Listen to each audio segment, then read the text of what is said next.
చదివిస్తున్నాను కష్టపడి. నేను 2 పీజీలు చేశాను. ఒకటి గవర్నమెంట్ వచ్చేసి ఒకటి డబ్బులు కట్టాలి. నేను డబ్బులు కట్టాలా? ఎక్కడి నుంచి కట్టాలి నేను డబ్బులు? యాడ్ నుంచి తీసుకురావాలా? ఏం పని చేస్తున్నాను అబ్బాయి? కరెంట్ పని చేస్తున్నాను. ఎట్లా చదువుకుంటావు? Free seat తెచ్చుకుంటావా?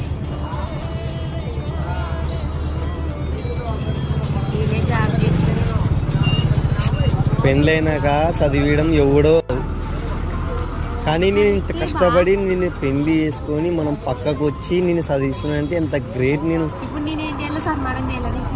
సన్మానం కాదు, గ్రేట్. నేను గ్రేట్ అని చెప్తున్నాను.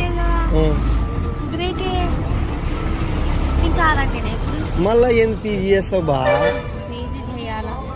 పీజీ చేసి ఏం చేస్తావు? ఈ లెక్చరర్ గా స్వామి బీఈడి చదివి